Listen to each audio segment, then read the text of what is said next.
오늘은 예수님이 성취하신 복음은 어떤 것인가? 예수님이 성취하신 복음은 어떤 것인가? 이런 제목으로 말씀을 참고합니다. 사도 바울은 많은 서신을 통해서 아주 복음을 명쾌하게 논리적으로 이렇게 잘 설명을 했는데, 오늘은 이제 베드로도 그 예수님이 어떻게 복음을 성취해 내셨는가를 밝히고 있어요. 그런데 바울과는 조금 다른 방식으로 이 복음을 설명을 했어요.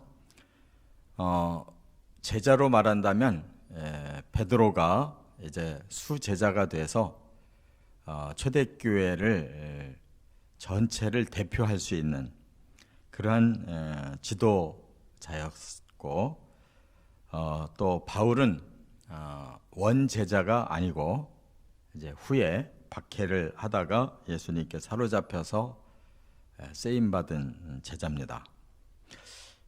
그래서 그런지 이 베드로는 짧게 설명을 했지만 아주 깊게 복음을 표현해 주고 있어요. 그런 면에서 우리가 이해하기 쉬운 것은 이제 바울이 설명하는 복음이고, 그러나 이 복음을, 바울이 전한 복음을 이제 깊이 깨달은 성도들의 입장에서는 이 베드로의 이 설명이 훨씬 그 마음에 깊은 감동이 있다는 것을 깨닫게 됩니다. 그래서 이 성경학자들은 오늘 이 본문을 이 난해 구절로 표현하기도 하는데, 성경은 사실상 난해 구절이 없어요. 다 하나님의 뜻을 밝히신 건데 우리 사람들이 제대로 이해를 못하는 것뿐이고, 간혹 이 원어가 그 손상이 돼가지고 그것을 전달해 내려오는 과정에서 원어가 틀려진 경우가 있어요. 그래서 여러 사본들이 다 단어가 다를 때 어떤 사본을 중심으로 그 성경을 번역했느냐에 따라서 조금 해석이 달라지는 경우가 있는 거지, 하나님의 진리, 하나님이 본래 원하는 뜻이 뭐 이중적이라거나 틀리는 법은 없어요. 그래서 오늘 이 본문도 그 해석에 따라서 이렇게 이거는 좀 모순이 있다, 이건 좀 곤란하다, 이런 말을 하지만 우리가 그 하나님이 말씀하시고자 하는 그 원뜻을 찾아 들어가면 다 이해가 되는 겁니다. 그래서 복음의 그 영향력, 그 범위가 그 영계의 옥에서부터 또 천국까지 이렇게 그 범위를 사도 베드로는 말하고 있어요. 이건 바울은 이런 말을 쉽게 하질 않았습니다. 그런데 아주 의외로 영들의 감옥에서부터 천국까지 그 복음의 범위가 뻗쳐 있다는 것을 설명을 함으로써 이 복음은 우리가 감히 생각지도 못한 대단한 그 엄청난 그 힘이 있다는 것을 말씀합니다. 그래서 첫 번째는 18절부터 20절까지는 옥에까지 선포된 대속의 죽으심이었다 하는 것을 말씀하고 있어요. 여기 옥에까지 선포됐다, 이것이 이제 이 베드로서에만 있는 독특한 아주 중요한 본문이 되는데, 여기 18절에 보면 이렇게 말씀을 했죠.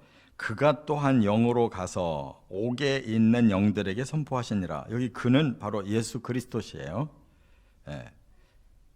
그는 이제 19절이고, 그 말씀이 이제 지금 18, 19절에서 그 18절부터 20절까지 중에서 이제 가장 중요한 그 핵심이 되는데, 먼저 18절에 보면 예수님은 우리를 위해서 죽으셨다라는 말씀을 하셨는데, 그리스도께서도 단번에 죄를 위하여 죽으사 의인으로서 불의한 자를 대신하셨으니, 이것은 이제 사도 바울과 항상 똑같은 맥으로 예수님의 대속의 죽으심을 먼저 설명한 겁니다.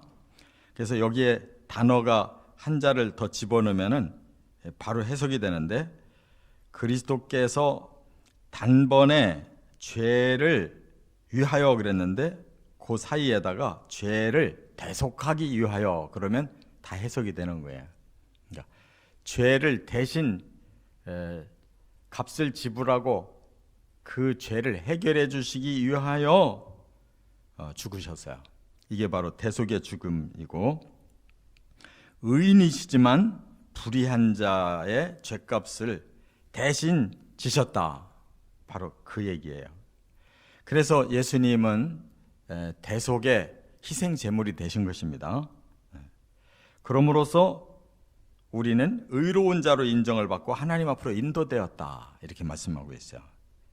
그래서 예수님이 의인이시기 때문에 그 죄값으로 죽으신다면 그 죄값은 당신의 것이 아니에요.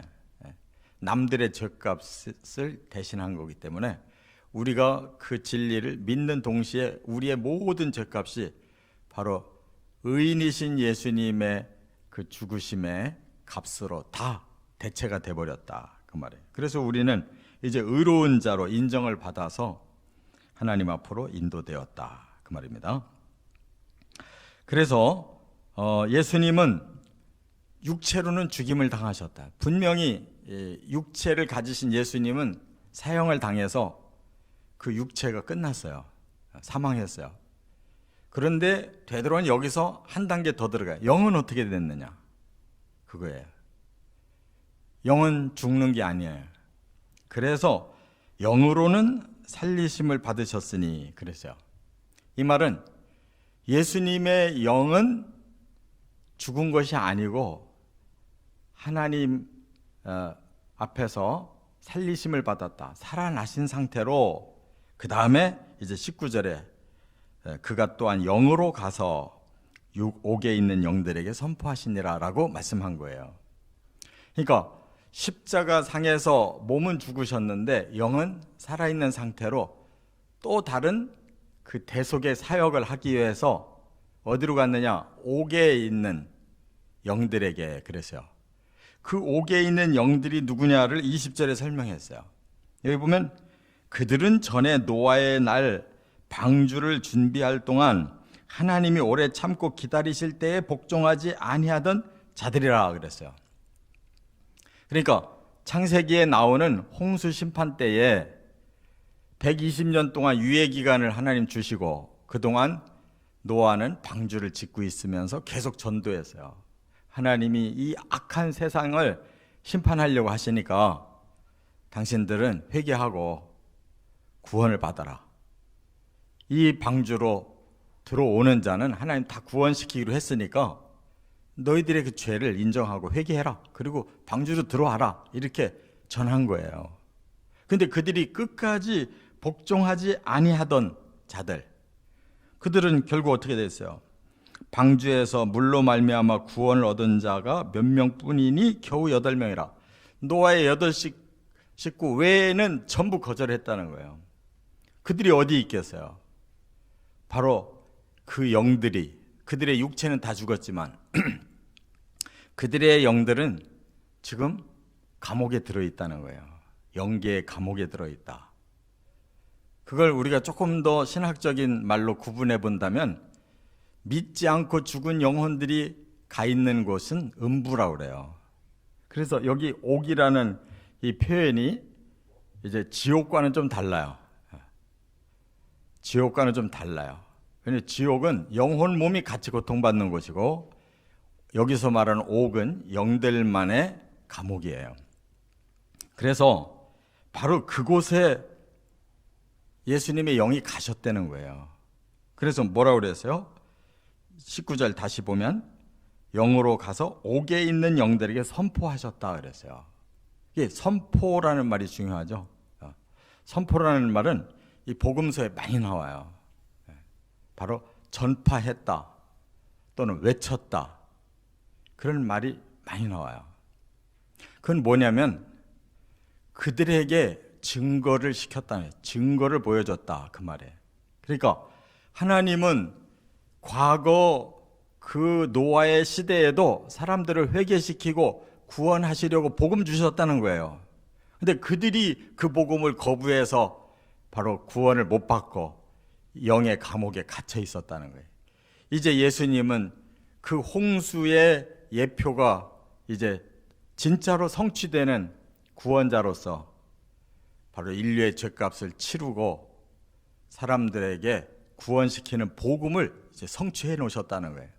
그걸 그 영이 그 옥에까지 내려가셔서 그들 앞에 증거가 되셨다 그 말이에요.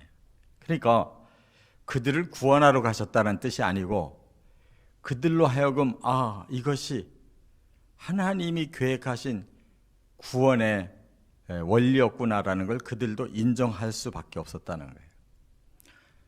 이 땅에서는 십자가로 증거하시고 영은 그 음부에 가서 예수님의 영이 음부에까지 내려가신 거예요. 그게 대속이에요. 그들 앞에 증거가 되셨다. 이렇게 십자가의 복음은 완벽하게 성취됐다 하는 것을 여기서 말씀하는 거예요. 그렇기 때문에 우리가 이렇게 구원받는 데에는 단순하게 이렇게 뭐 하나님이 살짝 계획했다가 살짝 이루어졌다라고 이렇게 넘어가는 계획이 아니라 이거는 몸소 그 육체까지도 그 영혼까지도 다 대속을 실제로 행하심으로써 사람 앞에도 증거가 되셨고 그 악한 영들 앞에서도 음부에서 그들이 예수님을 봤잖아요. 예수님이 이 사실을 선포하는 것을 들었잖아요. 그래서 이 땅에서도 영계에서도 예수님의 대속의 그 사역은 성취됐다는 것을 완벽하게 보여주셨다는 거예요. 할렐루야. 이처럼 우리가 구원받는 일은 엄청난 일이에요. 우리의 육체만이 아니고 우리의 영까지도 그 죄값을 치러야 되는데 대신 예수님 치르셨다는 거예요. 그래서 우리가 죽으면 음부에 안 가고 우리는 낙원으로 가는 거예요. 해결해 주셨기 때문에. 할렐루야. 두 번째, 여기 21절에 보면 하나님을 향한 선한 양심을 회복해 한 부활하심이었다는 거예요. 그러면 예수님의 부활은 뭐냐라는 걸 또 다시 설명했는데 여기서 아주 신기한 말씀을 하신 거예요. 여기 21절에 물은 예수 그리스도께서 부활하심으로 말미암아 이제 너희를 구원하는 표다 그랬어요. 이 노아 시대로 다시 돌아간다면 8 식구는 그 물에서 건진받은 자들이에요. 그 물은 죽음인데 그 물에서 그들이 살아났어요. 그것이 바로 물의 표라는 거예요. 그걸 우리가 지금 행하고 있는 세례라는 거예요. 이 세례에 대한 해석이 지금 여기서 다르게 표현하고 있어요. 그렇기 때문에 뭐라고 말씀했느냐? 이 세례는 육체의 더러운 걸 제하여 버림이 아니요 하나님을 향한 선한 양심의 간군이라 이렇게 재해석을 한 거예요. 우리가 흔히 세례는 물로 씻은 같이 우리 죄를 씻는다 이렇게만 생각해 왔잖아요. 아니다. 씻는 정도가 아니라 죄를 씻는 정도가 아니라 너희들이 살아난 거다. 너희들의 영혼 몸이 회복되는 것이다. 그런 뜻이에요. 그런데 우선 예수님이 부활하시고 아직 우리가 부활 안 된 상태에서 우리에게 뭘 회복시켜 주셨느냐? 선한 양심이 회복됐다는 거예요. 그래서 하나님을 향한 뭐라고 그랬어요? 선한 양심의 간군이라. 이 간구라는 말은 고백이라는 말이에요. 이제야말로 우리가 그 하나님이 만들어주신 형상 그 중에 제일 중심에 있는 이 양심이 선한 양심으로 회복돼서 하나님 앞에 고백할 수 있게 됐다. 그 뜻이에요. 할렐루야. 예수의 부활이 당장 우리들에게 우리 심령에 효과가 왔다는 거예요. 드디어 하나님을 바르게 깨닫고 우리 자신이 하나님을 바르게 고백할 수 있는 선한 양심이 지금 회복됐다는 거예요. 이게 얼마나 깊은 얘기예요.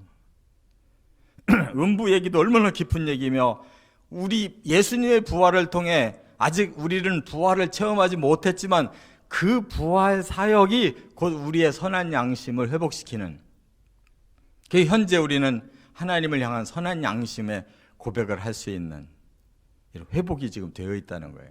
그렇다면 앞으로 예수님의 부활에 참여하는 그날에는 양심만이 아니라 우리의 영과 혼과 몸 다 회복되는 거예요. 부활은 우리를 물에서 건져내듯이 살리는 역사다. 다 살리는 역사다. 그 말이에요. 할렐루야. 세 번째, 22절에 보면 하늘의 모든 권세를 복종시키는 승천하심이었다, 이렇게 말씀하고 있어요. 이건 사도 바울도 여러 차례 말씀을 했는데, 여기 이런 말씀이에요. 그는 하늘에 오르사 하나님 우편에 계시니 천사들과 권세들과 능력들이 그에게 복종하느니라. 이 말은 하늘에 오르셨다, 승천하셨어요. 그것은 뭘 의미하느냐? 하나님 우편에 앉아 계셨다, 하나님으로 복귀하셨다는 거예요. 예수님은 땅으로 오실 땐 사람으로 오셨지만 하늘로 올라가심으로써 다시 하나님의 원상으로 복귀되셨다는 거예요. 본래 하나님 자신이 복귀되셨어요. 그 다음에 하시는 일이 뭐냐?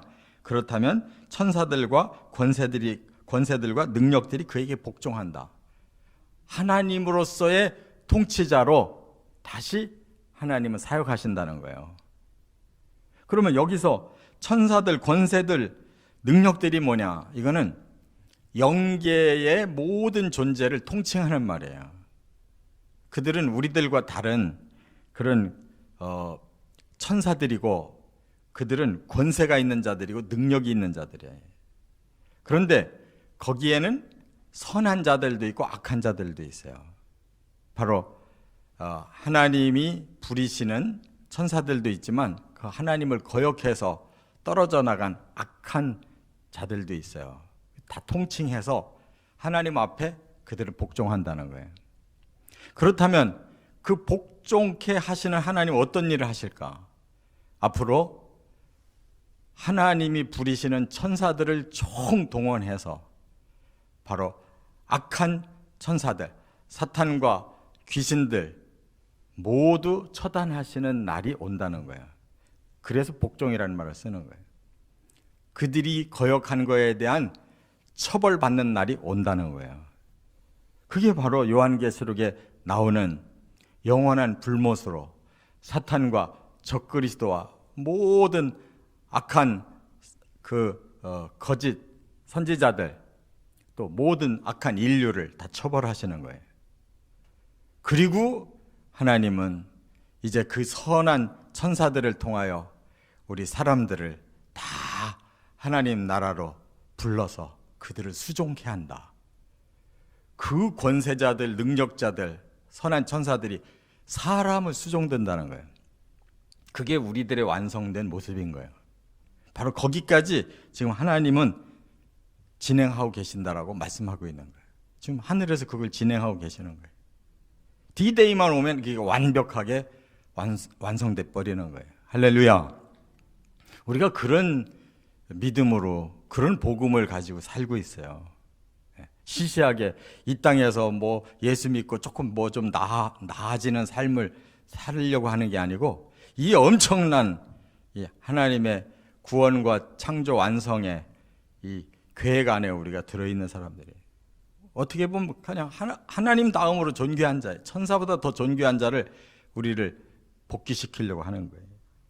바로 이 말씀이 얼마나 엄청납니까?